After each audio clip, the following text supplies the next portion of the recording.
या मुलांना फक्त शिक्षण देणं महत्त्वाचं नाही, तर त्यांना मायेची ऊब देणं देखील महत्त्वाचं असतं. कधी त्यांना करडी शिस्त लावावी लागते, तर कधी त्यांना आपल्या कर्तव्याची जाणीवसुद्धा करून द्यावी लागते. अशा सर्व भूमिकांमधून जात श्री सुदाम पवार सर अनेक वर्ष झालं कातकरी विद्यार्थ्यांसाठी अविरत प्रयत्न करत आहेत. तर आज आपण जाणून घेऊया त्यांच्या याच प्रयत्नांविषयी. नमस्कार सर. आम्हाला हे खूप जाणून घ्यायला आवडेल सर, कातकरी समाजातील विद्यार्थ्यांच्या शिक्षणामध्ये कोणकोणत्या अडचणी तुम्हाला येतात? सेवेत मी जवळजवळ 18 वर्षापासून याच्यामध्ये काम करत आहेत कातकरी मुलांमध्ये. मुळात म्हणजे त्यांना शाळेत दाखल करताना पहिली जी अडचण येते मॅडम, ती येते म्हणजे जन्मतारखेचा पुरावा नसतो. त्यासाठी मग आपल्याला प्रतिज्ञापत्र तयार करून 5 रुपयाचा कोर्ट फी स्टॅम्प लावून त्या मुलाला आपण शाळेत दाखल करत असतो. त्याच्यानंतर त्यांचं पालकांचं स्थलांतर होत असतं, ती एक समस्या असते आणि मुलांना समजून घ्यावं लागतं. यानंतर सर आम्हाला असं जाणून घ्यायला आवडेल की कातकरी समाजाची जी सामाजिक स्थिती असते किंवा आर्थिक स्थिती असते, तर या दोन्ही स्थितींचा या मुलांच्या शिक्षणावर कसा परिणाम होतो? सामाजिक स्थितीच्या संदर्भात जर बोलायचं म्हटलं तर हा समाज अजून आपल्या इतर समाजामध्ये पाहिजे तसा मिसळताना दिसत नाही. कारण ते स्वतःहून पाहिजे तसं त्याच्यामध्ये मिक्सअप होत नाही. कदाचित त्यांचा गैरसमज असेल काहीतरी, म्हणून ते मिक्सअप होत नाही. त्याच्यात आर्थिक स्थिती त्यांची खालवलेली असते. मासे पकडणे, खेकड्या पकडणे, कात पाडणे किंवा मग इतर कामांना जाणे, कोळसा पाडायला जाणे, ऊस तोडणीला जाणे, वीटभट्टीवर जाणे, याच्यामुळे त्यांचं नेहमी स्थलांतर होत असतं. ही आर्थिक परिस्थिती खूप खालवलेली असते. त्याच्यामुळे दरवेळेस ते 6 महिने असतात, 6 महिन्यानंतर त्यांचं स्थलांतर होत असतं.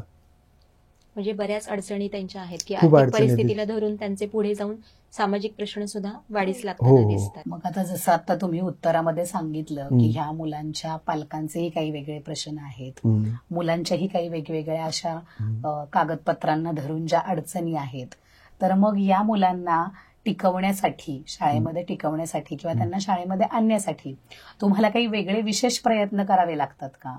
हो. प्रथमतः मूल ज्यावेळेस आपल्या शाळेत येतं त्यावेळेस ते मूल पहिले समजून घेतलं पाहिजे. त्याची आर्थिक, शारीरिक, मानसिक, भावनिक सर्व परिस्थिती आपण समजून घ्यायची असते. त्याच्यानंतर पालकांची काय परिस्थिती आहे, त्याची आर्थिक परिस्थिती किंवा सामाजिक परिस्थिती काय आहे ती आपण समजून घ्यायची. त्याच्यावर आपण उपाययोजना करायच्या. पालक हा अज्ञानी आहे, त्यांच्याकडे शिक्षणाचा गंध नाही आहे आणि समाजात वावरायचं त्यांना अजून एवढं माहिती नाही आहे. त्याच्यामुळे त्यांना शिक्षणाबद्दल काही वाटत नाही. मुलगा शिकला न शिकला तरी काहीच वाटत नाही. मग त्यासाठी प्रथमतः पहिले मूल समजून घ्यायचं, त्याच्या अडीअडचणी आपण समजून घ्यायच्या, पालकांच्या आपण समजून घ्यायचा आणि त्या अडीअडचणी आपणच सोडवण्यासाठी प्रयत्न करायचा आणि त्यात प्रयत्न करून त्या सोडून मग तो मुलगा प्रवाहात येतो. वा, खूपच छान. म्हणजे मुलाला शिक्षणाच्या प्रवाहात आणण्यासाठी त्या मुलावर जेवढं आपल्याला काम करावं लागतंय तितकंच त्या मुलाच्या पालकावर सुद्धा आपल्याला काम करावं लागतंय. तर हे सगळं करत असताना मुलाच्या मनामध्ये एक वेगळा आत्मविश्वास आपल्याला निर्माण करायचा आहे किंवा मुलाला आपल्याला एक वेगळी प्रेरणा द्यायची आहे. तर अशासाठी एक शिक्षक म्हणून तुम्ही काय काय प्रयत्न केले ते आम्हाला जाणून घ्यायला आवडेल. प्रथमतः मुलाला प्रेम द्यावं लागतं. म्हणजे आपल्याला कातकरी मुलांमध्ये काम करत असताना माझा अनुभव आहे, आपल्याला कधी कधी आई व्हावं लागतं, कधी कधी वडिलांची भूमिका निभावावी लागते, कधी कधी मित्र बनावं लागतं आणि ह्या सर्वातून त्याला समजून घेतलं की मग तो आपलासा होतो आणि पालक पण आपलेसे होतात. नंतर मग ते शिक्षण प्रवाहात हळूहळू मुली येते. खूप छान प्रयत्न आहे. म्हणजे मुलाला शिक्षण प्रवाहामध्ये आणलं पण त्याला टिकवून पण ठेवण्यासाठी आपल्याला तितकंच तत्पर राहावं लागतंय, हे यातून लक्षात आलं. आता तुम्ही सांगितलं त्याच्यामधून लक्षात असं येतंय की मुलाला तर टिकवून ठेवण्यासाठी तुम्ही खूप प्रयत्न करताय, पण मग पालक आणि कातकऱ्यांचा जो समुदाय आहे त्या समुदायाला सुद्धा शिक्षणामध्ये तुम्ही सहभागी करून घेताय का, किंवा ते घेण्यासाठी तुम्ही काय आणखीन वेगवेगळ्या उपाययोजना राबवलेल्या आहेत? पालकांच्या अडीअडचणी पहिले समजून घ्यायच्या, त्यांच्या अडीअडचणीवर आपण काय उपाययोजना करू शकतो. आता समजा एखाद्या मुलाचं स्थलांतर होत असेल तर ते थांबवण्यासाठी आपण काय करू शकतो, त्या पालकांना समजून सांगणं, त्यांची व्यवस्था करणे, कदाचित त्यांच्या नातेवाईकडे त्या मुलाला ठेवणं, मग त्याला लागणारा अधूनमधून किराणा वगैरे हे आपण त्याला देऊ शकतो, किंवा वर्गातल्या अडीअडचणी असतील, शैक्षणिक साहित्य असेल ते आपण समाज संपर्कातून मिळवून देऊ शकतो. आणि त्याला महत्त्वाचं प्रेम असतं. वर्गात आल्यावर त्याला प्रेमाने जवळ घेतलं की हळूहळू त्याच्यामध्ये बदल होत असतो.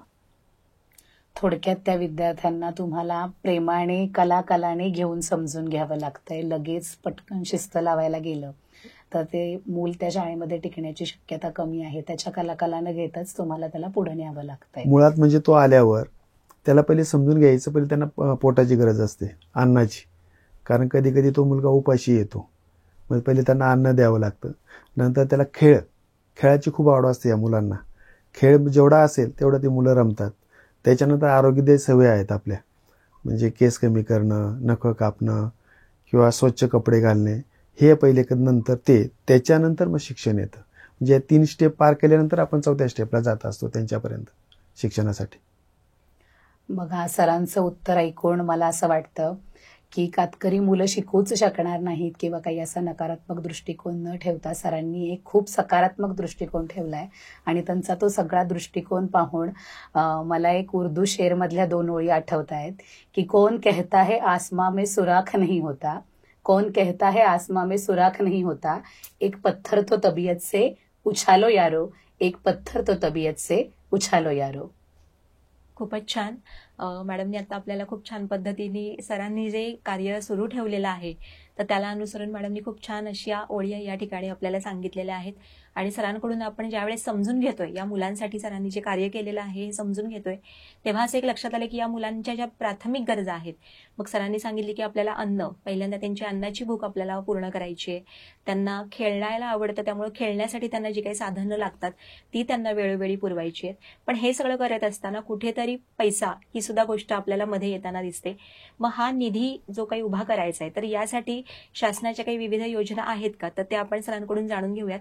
सर, हे सगळं करत असताना तुम्हाला मुलांना जी काही वस्तुरूपामध्ये मदत असेल किंवा आर्थिक बाबतीत मदत असेल, वेगळ्या वेगळ्या शिष्यवृत्ती असतील, तर याच्यासाठी तुम्हाला शासनाकडून जी मदत मिळते तर ती कशा स्वरूपात असते? शासनाकडनं मुलांना आदिवासी शिष्यवृत्ती मिळते, उपस्थिती भत्ता मिळतो, व इतर ज्या गोष्टी आहेत ज्या आम्ही समाज संपर्कातून मिळवलेल्या आहेत.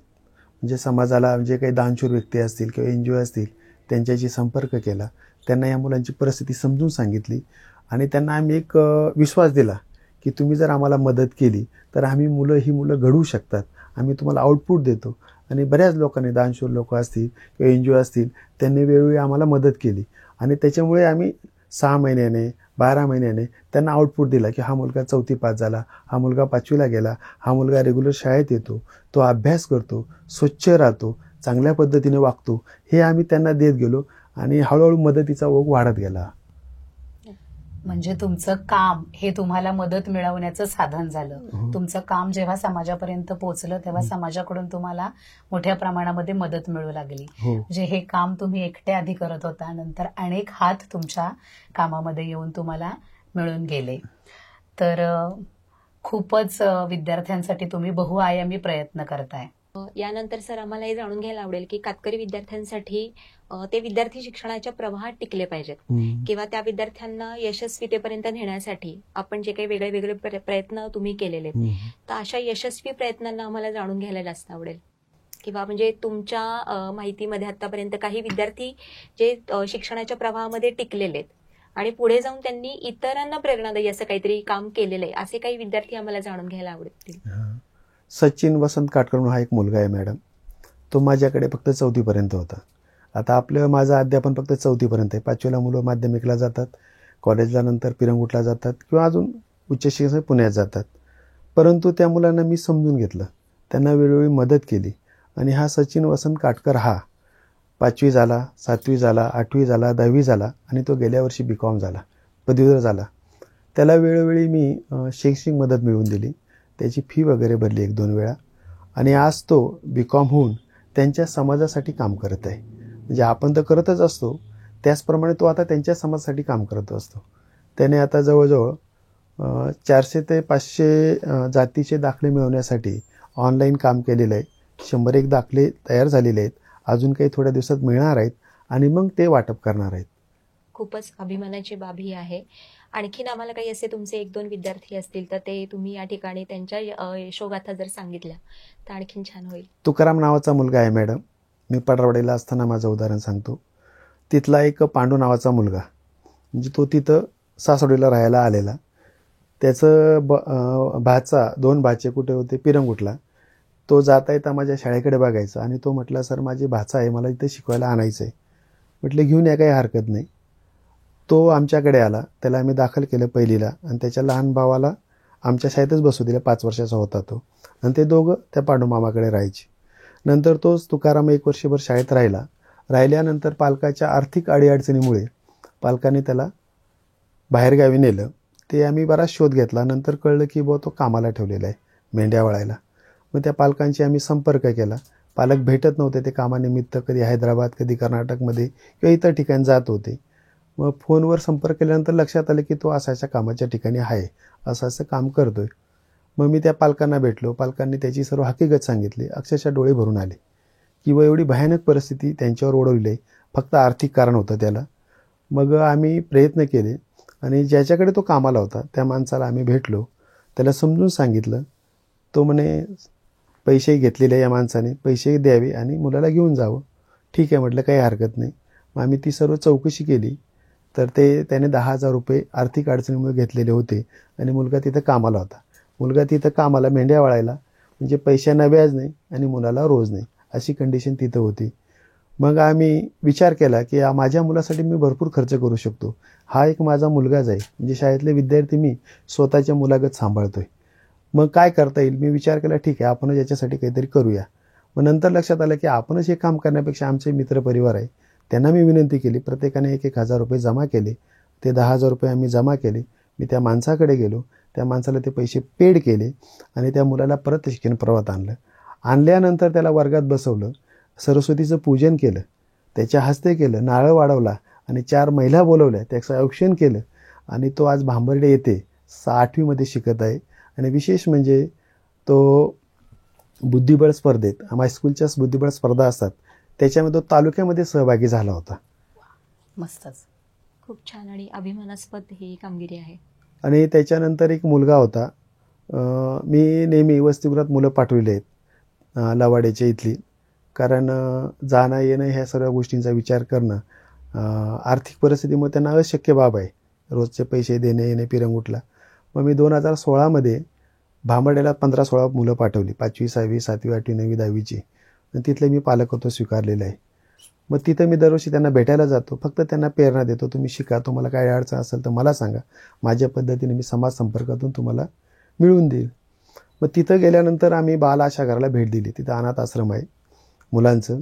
तिथं गेल्यानंतर तिथं कळलं की असा एक मुलगा आहे की तो लहानपणीच हरवलेला होता. तो इथं आहे, तो मुळशीतलाच आहे, पण त्याचे आईवडील त्याला मिळालेले नाही आहेत. मग त्या मुलाला मी बोलवलं, मनोज गवळी सर म्हणून होते, त्यांच्याशी चर्चा केली. मग त्या मुलाचा मी फोटो वगैरे घेतला आणि मी त्यांना एक शब्द दिला की माझ्या परीने मी प्रयत्न करतो, माझ्या बऱ्याच ठिकाणी ओळखी आहेत किंवा वस्तीवर बरंच मी फिरतो, मी माझे प्रयत्न करतो. आणि मग बऱ्याच लोकांना मी दाखवला तो फोटो, अशा नावाचा असा मुलगा आहे, हरवलेला आहे, असं त्याचं नाव आहे. आणि हळूहळू ती लिंक लागली आणि मग त्याचा एक नातेवाईक भेटला मला. मग त्याच्याबरोबर मी गेलो, त्या नातेवाईकांकडे भेटलो. तिथं मग तिथल्या संस्थेच्या माणसांना बोलवलं, त्यांची भेट घालून दिली. अनेक अडचणी होत्या, त्या अडचणी इतक्या आहेत की भयानक अडचणी, त्या अडचणी आम्ही मात केली. मग नंतर त्याची सख्खी बहीण भेटली. सख्खी बहीण भेटल्यानंतर मग त्याला ते नाव मिळालं आणि तो आता जिल्हा परिषद प्राथमिक शाळा आंबेगाव येथे 6वीच्या वर्गात शिकत आहेत. यशवंतराव क्रीडा महोत्सवमध्ये तो सहभागी झाला होता. त्याला गोळाफेकमध्ये त्याचा केंद्र पातळीवर पहिला नंबर आला होता. नंतर भालाफेकमध्ये आला होता, थाळीफेकमध्ये आला होता आणि तालुक्याच्या ठिकाणी तो गेला. गोळाफेकमध्ये त्याचा 3रा क्रमांक आलेला आहे. खूप छान, मस्त, खूपच छान. सर. हे खूप छान वाटतंय की आपले विद्यार्थी जे प्राथमिक शिक्षणाच्या प्रवाहामध्ये तुम्ही टिकवून ठेवले, त्यांना प्राथमिक शिक्षणाच्या बरोबर तुम्ही माध्यमिक शिक्षणापर्यंत सुद्धा नेलं. पण आणखीन काही विद्यार्थी आपले असे आहेत का की ज्यांनी उच्च शिक्षणापर्यंत मजल मारलेली, तर अशांची सुद्धा माहिती घ्यायला आम्हाला नक्की आवडेल. मग आता BCom झालं सचिन काटकर हा मुलगा आहे आणि अजून काही मुलं FY SY करतायत. अजून एक मुलगी आहे सायन्स 12वी पास झाली, पण अजून त्या समाजामध्ये लग्न करण्याची पद्धत आहे, म्हणजे 12वी, आता मी त्यांना 12वीपर्यंत थांबवतो. ती मुलगी 12वी सायन्स झाली, म्हणजे पहिले मी आर्टला पाठवले मुलं, नंतर कॉमर्सला गेली आणि आता ती BSc म्हणजे 12वी सायन्स झाली. आणि तिच्यानंतर त्यांनी 12वी परीक्षा दिली सायन्सची आणि 2 दिवसात त्यांनी लग्न केलं. कारण त्यांची रूढी परंपरा आपण अडवू शकत नाही. त्यांच्या समस्या आपण शैक्षणिक सोडू शकतो, पण रूढी परंपरा आड येता येत नाही, कारण त्यांच्या अनेक समस्या आहेत, ते आपण सोडू शकत नाही. ती म्हणजे आर्ट झालं, कॉमर्स झालं, आता सायन्समध्ये मुलं शिकत आहेत. खूप छान. सरांच्या या एकंदर सांगण्यामधून एक असं लक्षात येत आहे की सर 1ली ते 4थीच्या शाळेमध्ये काम करतात, पण ते मूल 4थी पास झाल्यानंतर त्यांचं काम संपत नाहीये. तिथून पुढे सुद्धा सर तुम्ही तुमचं काम चालू ठेवताय आणि त्यामुळे ते मूल पुढे उच्च शिक्षणापर्यंत पोहोचतंय. म्हणजे तुम्ही तुमच्या कार्यक्षेत्राची मर्यादा पार करून त्या मुलांसाठी खूप जास्त प्रयत्न करत आहात आणि त्यामुळेच त्या मुलांमध्ये हे बदल दिसत आहेत आणि खूप छान वाटतंय तुमचे हे अनुभव. त्यांचं पालकत्व स्वीकारलं असतं मी. माध्यमिक शाळेत असेल, पिरंगुट कॉलेजला असेल, महाविद्यालयाला असेल, तिथं माझा मुख्याध्यापक मोबाईल नंबर असतो. पालकांना त्यांच्या जर समस्या सुटल्या नाहीत ते मुख्याध्यापक मला कॉल करतात आणि मी पालकांची संपर्क साधून, विद्यार्थ्यांची संपर्क साधून ती समस्या सोडवण्याचा प्रयत्न करतो. आता मागचं जे उदाहरण आहे, 4 महिन्यापूर्वी साक्षी राजीव पवार म्हणून मुलगी होती. ती काही कारणास्तव शाळेत जात नव्हती, ती आजारी होती आणि मग तिथल्या मुख्याध्यापकाचा फोन आला, सर असा असा प्रॉब्लेम आहे, काय करता येईल. मग मी तिथं घरी गेलो, त्या पालकाला, तिच्या आईला, तिला बरोबर घेतलं आणि मग तिथं शाळेत नेलं, त्यांची समस्या मांडली आणि मग त्या सरांनी परत तिला शाळेत 11वीमध्ये बसू दिलं. आता ही जी तुम्ही मुलं बरीच उदाहरणं सांगितली, तर ह्या प्रत्येक मुलाचं शिक्षण चालू ठेवणं, ते पुढे नेणं, हे दरवेळी तुमच्यासाठी सोपं नव्हतं.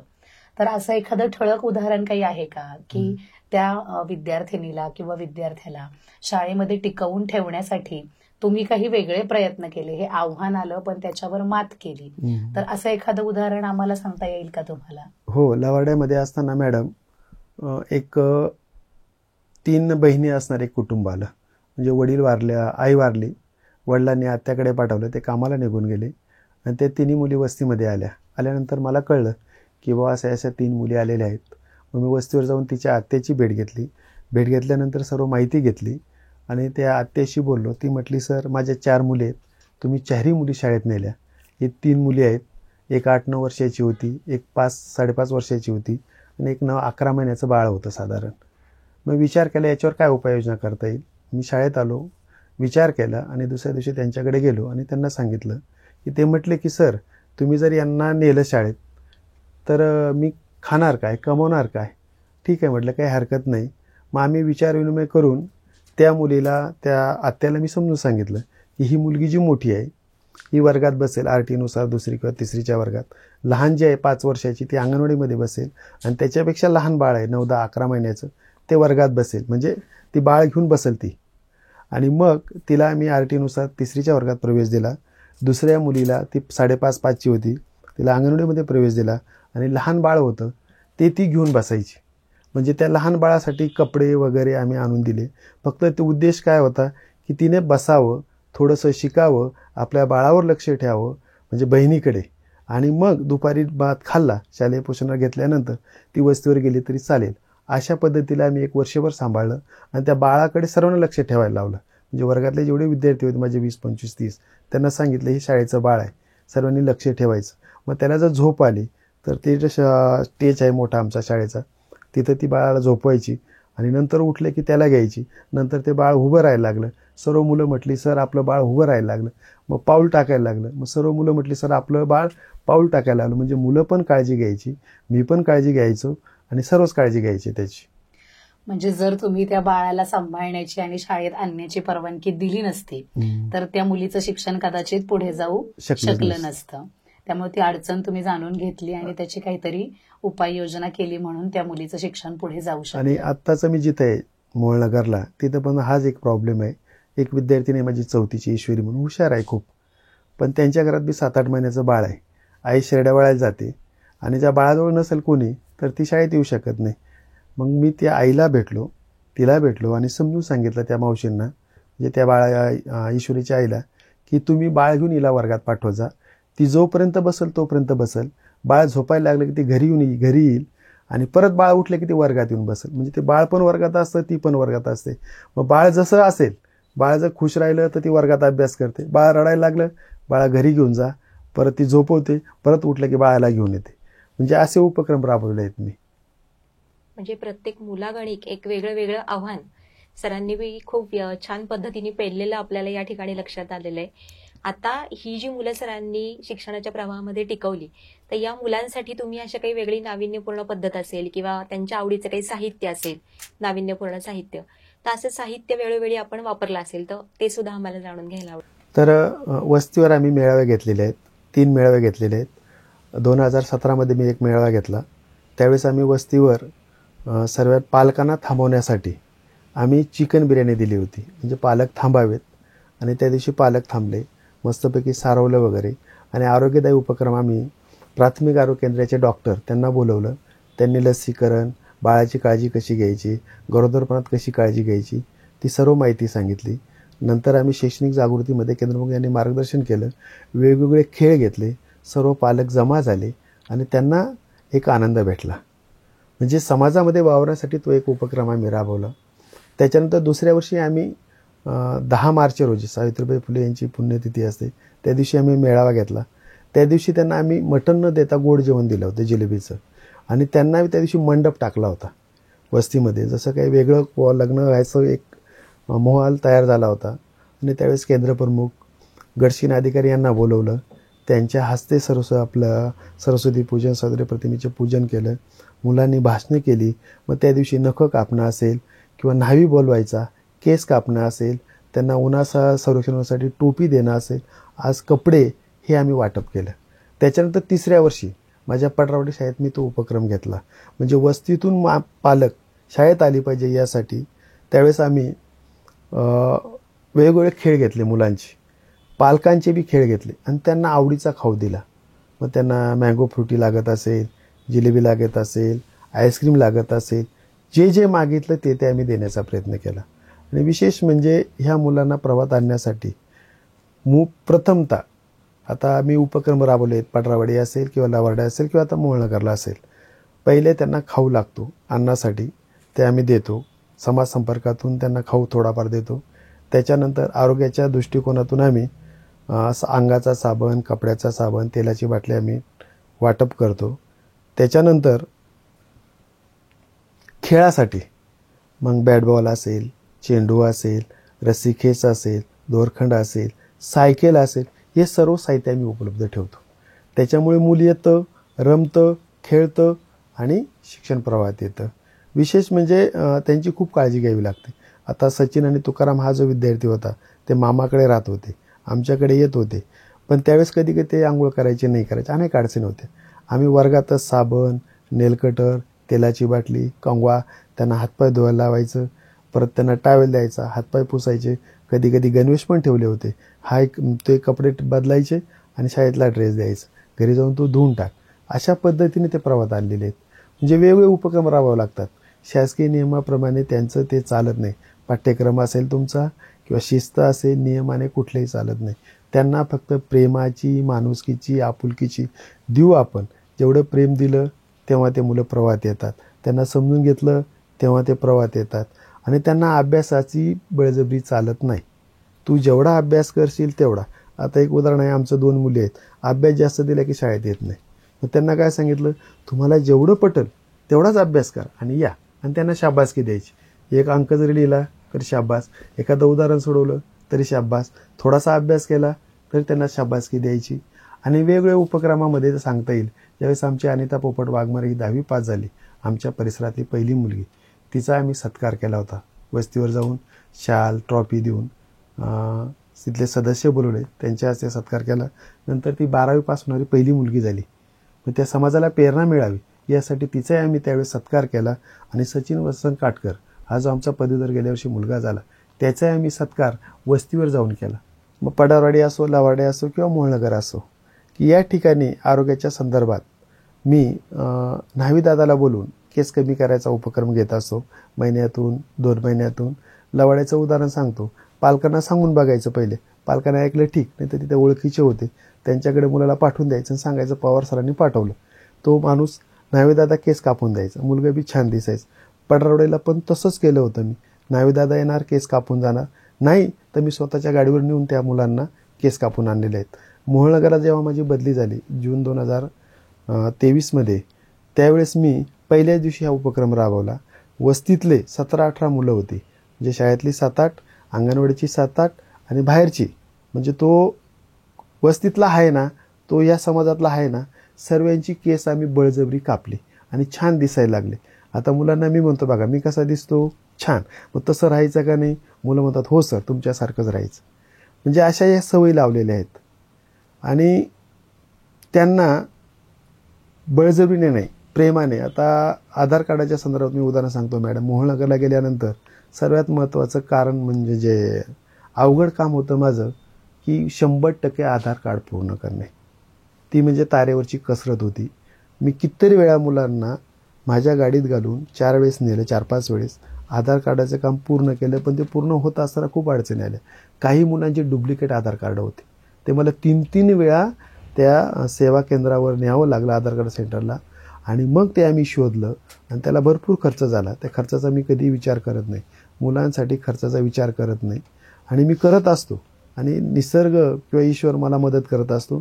आणि केलेल्या कामाचं चीज माझं कळत न कळत होतं. आणि हा इतर दानशूर व्यक्ती असेल, संस्था असेल, त्या मला मदत करत असतात. लवाड्याला पण तसंच केलं.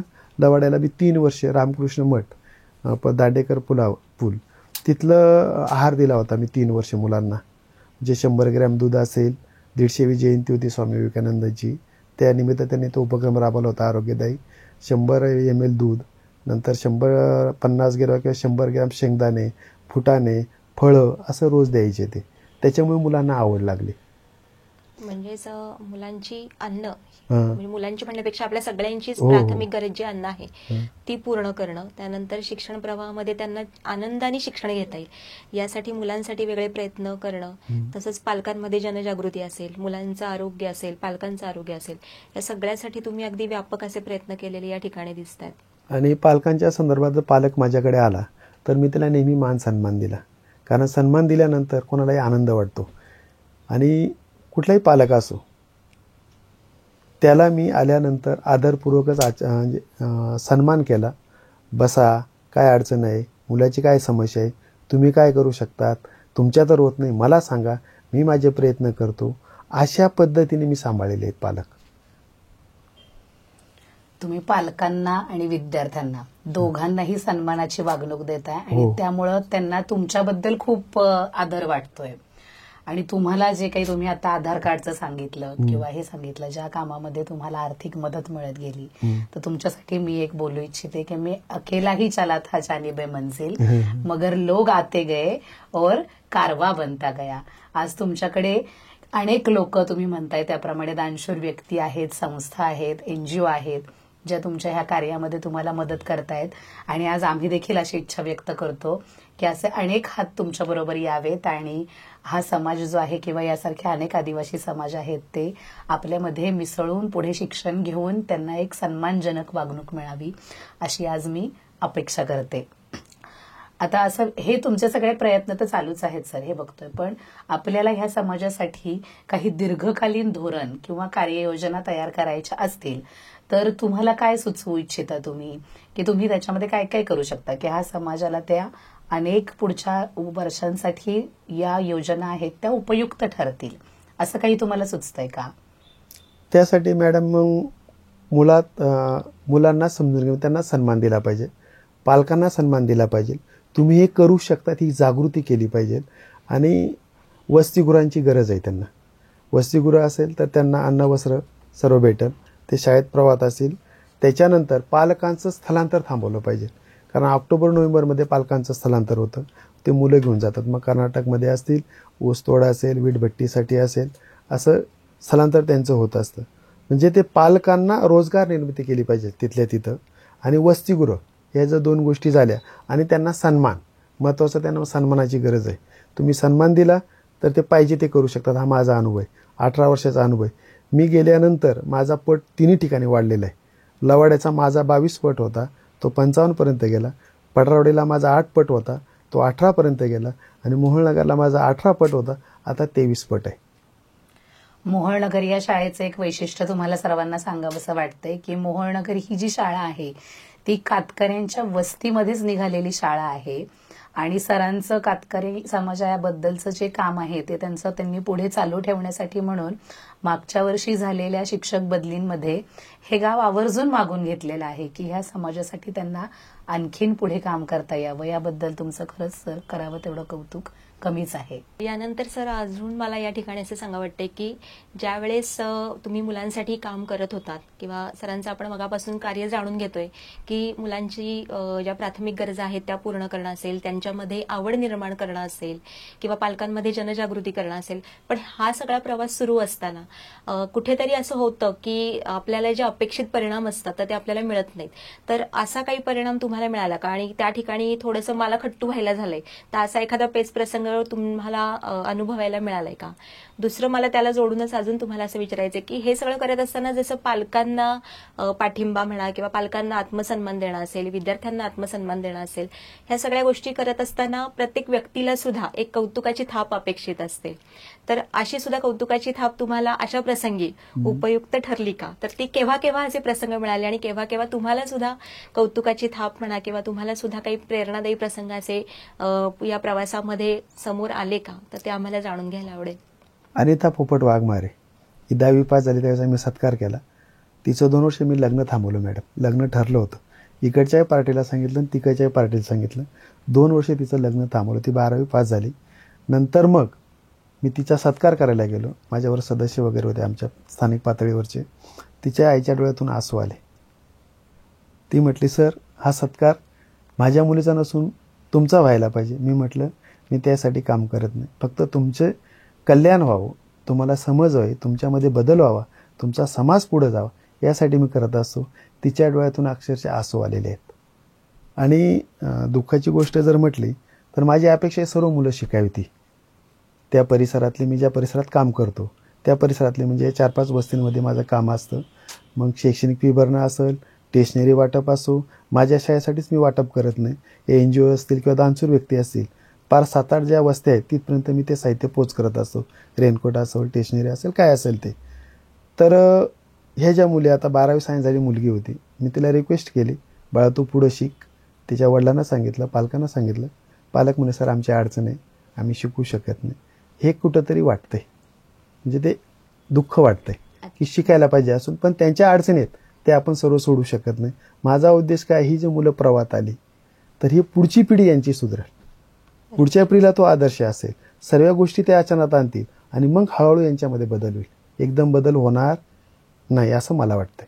समाजातून आणि प्रशासकीय यंत्रणा असेल किंवा स्थानिक परिस्थितीमध्ये सुद्धा काही व्यक्तींचे म्हणा किंवा आणखीन काही लोकांचा तुम्हाला असा भरभक्कम पाठिंबा असा मिळाला की जो तुम्हाला पुढे जाण्यासाठी, म्हणजे कितीही पेच प्रसंग आले किंवा कितीही आव्हानं माझ्या समोर आली तरी पण मी ह्या सगळ्यांना अगदी सहज बाजूला टाकून पुढे जाऊ शकतो ह्या मुलांना घेऊन, तर असे काही पाठिंबे तुम्हाला मिळत गेले का? तर ती आम्हाला काही उदाहरणं ऐकायला आवडेल. प्रशासकीय जर म्हटलं मग आपले सर्व केंद्रप्रमुख असतील आजी माजी किंवा विस्तार अधिकारी असतील आजी माजी किंवा आपल्या गडचिरोली अधिकारी असतील आजी माजी, यांनी सर्वांनी मला प्रेरणा दिली. त्यांनी मला समजून घेतलेले, पवार सर तुमच्या हाताला यश आहे, तुम्ही जे करता त्या कामाला यश येतं, आम्ही तुमच्या पाठीशी आहोत, तुम्हाला जो उपक्रम राहायचा तो राबवा, पण ही मुलं शिक्षण प्रवाहात आणा, असं सतत त्यांनी मला प्रेरणा दिली आहे. त्याच्यानंतर पदाधिकारी जे आहेत आमच्या परिसरातले किंवा म्हसोबा देवस्थान ट्रस्ट ते विश्वस्त असतील किंवा अजून काही दानशूर व्यक्ती आहेत, समजा नरेंद्र संघवी साहेब असतील, अजून भरपूर लोक आहेत, मी एवढ्यांची नावं घेऊ शकत नाही, पण सर्वांनी मला साथ दिली की तुम्ही करा, तुमच्या पाठीमागं आम्ही आहोत. आणि स्थानिक जे माझे गाव आहे, मी ज्या गावात काम केलं, माझं लवारडा असेल, माझं पडरवाडी असेल किंवा माझं मोहळनगर असेल, माझे सर्व पालक माझ्याबरोबर असतात. सर आम्ही तुमच्या पाठीशी, तुम्ही काळजी करू नका, पण आमच्या मुलांसाठी काहीतरी करा. आणि त्यांचं पाठबळ मला असतं, इतर मंडळी जी आहे यांचंही पाठबळ असतं आणि प्रशासनाची मला साथ मिळालेली आहे. आणि ज्या ज्या शाळांमध्ये तुम्ही आजवर प्रवास केला त्या शाळांमध्ये तुमचे जे काही सहकारी होते तर त्यांची तुम्हाला कितपत साथ मिळाली? हो, ते तर फार महत्वाचं आहे मॅडम, कारण मी जरी किल्ला लढवत होतो पण हे माझे सरदार होते सर्व. मग लवाड्याच्या शाळेच्या शिक्षिका असतील, शिक्षक असतील, पडरावाडीचे शिक्षक असतील, शिक्षिका असतील, आता मी मोहळनगरला आहे त्याही मॅडम आहेत, यांनी सर्वांनी मला भरपूर साथ दिली आहे. सर तुम्ही काही करा, आम्ही तुमच्या मागं आहोत. मी पुढं असतो आणि ते माझ्या पाठीमागं असतो. मी जरी इतर कामात गेलो असेल तर माझं वर्ग चालवण्याचं काम ते करतात आणि सर्वांनी मनापासून केले. हा माझा एकट्याचा वाटा नाही आहे, या ठिकाणी समाजाचा पण वाटा आहे. दानशूर व्यक्ती असतील, संस्था असतील, आपले अधिकारी असतील, पदाधिकारी असतील, पत्रकार असतील, मग पुढारीचे पत्रकार असतील, लोकमतचे पत्रकार असतील किंवा सकाळचे पत्रकार असतील, यांनी सुद्धा वेळोवेळी बातम्या देऊन ही प्रेरणा दिली आहे लोकांना, मुलांना, विद्यार्थ्यांना. म्हणजे सर्वांचे ऋण आहे त्याच्यामागे. मी फक्त पुढे चालणार आहेत, सर्वांचे आशीर्वाद माझ्या पाठीमागे आहेत. नक्कीच. म्हणजे हा विश्वास तुमच्या प्रती जो सगळ्यांनी दाखवला हो हो तो सुद्धा तुम्हाला खूप चांगल्या एका टप्प्यापर्यंत घेऊन गेलेला आहे. हो. खूप छान सर. चांगल्या हेतूनं तुम्ही काम करायला गेला की हजारो हात तुमच्या बरोबर जोडले जातात. तसं तुमचं एक चांगलं काम आहे. त्याच्यामध्ये तुम्ही आता सांगितलेल्या अनेक लोकांची साथ मिळत गेलेली आहे. मी शैक्षणिक सहल आयोजित केली होती 3 वर्ष. म्हणजे ह्या मुलांनी पुन्हा पाहिलेलं नव्हतं. मल्लावाडीची मुलं असतील, पडरावाडीची असतील, भेदभावने बोड्याची असतील, वातुंड्याची असतील, सर्वांना 50 मुलांना मी पुण्याचं दर्शन घेतलेलं आहे. म्हणजे पुणे दर्शन करून दिलेलं आहे. त्याच्यानंतर मोहोळनगरला सुद्धा टेमगर्धनला मी सहल नेली होती समाज संपर्कातून. सर्व मदत समाजाकडनं आणि पुणे दर्शन सुद्धा करून दिलेलं आहे. वा. तुम्ही त्या विद्यार्थ्यांच्या ना सर्वच म्हणजे तुमच्या आत्ता बोलण्यातून दिसतंय की तुम्ही सर्वच आवडीनिवडींचा विचार केलाय. तुम्ही एकच उद्दिष्ट डोळ्यासमोर ठेवलं होतं की हे मूल शाळेमध्ये टिकलं पाहिजे. येन प्रकारे ते ह्या शाळेमध्ये टिकलं पाहिजे, त्यांनी शिकलं पाहिजे. आज थोडं शिकेल, उद्या थोडं शिकेल, लगेच सगळं आलं पाहिजे, त्याची गती वाढली पाहिजे, असा कोणताही तुम्ही अट्टहास धरला नाही. आणि त्याच्यातून आता तुम्ही सांगताय तसं बीकॉम झालेत, 12वी सायन्स झालेत आणि हळूहळू त्याची संख्या निश्चित वाढेल. पण आता ही जी सगळी मुलं आहेत तर तुमच्या हाताखालून शिकून गेलेली असू देत, पुढे शिकत असलेली असू देत, जो पालक तुमच्या संपर्कात आहेत तो पालकही असू दे किंवा इतर कातकरी समाज सुद्धा असू दे, ह्या सगळ्यांना तुम्ही काय संदेश देऊ इच्छिता? संदेश एकच आहे सर्वांना की तुम्ही शिका. शिकल्याशिवाय तुमच्यामध्ये बदल होणार नाही. कारण त्यांची आर्थिक परिस्थिती खूप भयानक आहे. मी जवळून पाहिलेली आहे. ती आपण सोडू शकत नाही. पण आपले सर्व शिक्षक बांधव त्यांच्यासाठी प्रयत्न करत आहेत.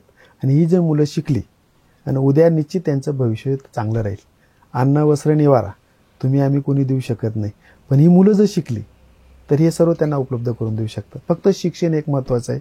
मुलं जर शिकली तर यांच्यामध्ये निश्चितच बदल होणार आहे चांगला. म्हणजे तुम्हाला असं म्हणायचंय की अन्न, वस्त्र, निवारा हा त्यांना पुरवण्याच्या ऐवजी की त्यांना इतकं सक्षम बनवूया की ते त्यांचं सगळं पुढे जाऊन मिळवतील. बरोबर. हे तुमचं उद्दिष्ट आहे आणि ते खूप आम्हाला प्रेरित करून जात आहे. तुमचं काम आम्हाला खूप ऐकून खूप छान वाटलं की अनेक जे शिक्षक आपले आता हे बघत असतील त्या सगळ्यांनाही तुमचं हे काम प्रेरणादायी आहे. त्यांनाही अनंत अडचणी येत असतील ह्या कातकरी मुलांना शाळेच्या प्रवाहामध्ये टिकवून ठेवण्यासाठी. तुम्ही ज्या काही ह्या विविध उपाययोजना केलेल्या आहेत त्या त्यांना सुद्धा खूप उपयुक्त ठरतील अशी आशा मला वाटतेय. विश्व उद्याचे इथे किलबिलते आणि हे किलबिलणारं विश्व तयार करण्यासाठी या चिमुकल्या पाखरांना शिक्षण प्रवाहामध्ये टिकवण्यासाठी आत्ता आपण जाणून घेतलं की पवार सरांनी कातकरी समाजातील विद्यार्थ्यांना नियमित मुलांच्या सोबत शिक्षण प्रवाहामध्ये टिकवून ठेवण्यासाठी जो काही प्रवास, खडतर प्रवास असं म्हणायला हरकत नाही, वेगवेगळ्या अडचणी सरांना आल्या. या सगळ्या अडचणींवर, आव्हानांवर सरांनी खूप छान सकारात्मकतेनं मात केलेली आपण सगळ्यांनी सरांच्या उत्तरातून आपण जाणून घेतली. हे सगळं करत असताना शिक्षकाची भूमिका जितकी महत्वाची आहे तितकंच या काम करणाऱ्या शिक्षकाला किंवा कार्य करणाऱ्या शिक्षकाला समाजाचा पाठिंबा, समाजाचा आपल्याप्रती विश्वास टिकवणं असेल, सहकारी शिक्षक असतील, प्रशासकीय यंत्रणेमधील सर्व अधिकारी असतील, पदाधिकारी असतील, या सगळ्यांचा विश्वास मिळणं, पाठिंबा मिळणं, समाज सहभाग असेल किंवा वेगळ्या वेगळ्या संस्था असतील, या सगळ्यांचा पाठिंबा, वेगळ्या वेगळ्या स्वरूपातील मदत असेल, हे सगळं मिळणं आणि वेळोवेळी या सगळ्यातून कार्य करणाऱ्या शिक्षकाला तसंच सगळ्या प्रवाहामधील विद्यार्थ्यांना, पालकांना वेगळी प्रेरणा मिळणं, आत्मसन्मान मिळणं खूप महत्वाचं आहे. हे आपल्याला सरांच्या प्रवासामधून लक्षात आलेलं आहे. दुर्गम भागामध्ये जे काही आपले शिक्षक सहकारी बांधव आहेत हे सगळेजण काम करतातच आहेत. खूप चांगले चांगले प्रयत्न सगळेजण आपापल्या परीने करतायत. पण या ठिकाणी जाता जाता एक सांगावंसं वाटतं की आदरणीय पवार सरांचा प्रवास सुद्धा आपल्याला या ठिकाणी निश्चितच प्रेरणा देऊन जातो आणि एक पुढची वेगळी दिशा देण्यासाठी मार्गदर्शक ठरतो. या ठिकाणी सरांना जाता जाता त्यांच्या पुढील कार्यासाठी खूप खूप शुभेच्छा आणि खूप छान अशी माहिती आपण आमच्यापर्यंत पोहोचवली. त्याबद्दल सरांचे सुद्धा मनःपूर्वक धन्यवाद. डायट पुणेचे मी विशेष आभार मानतो. त्यांनी मला ही संधी दिली. धन्यवाद सर. धन्यवाद.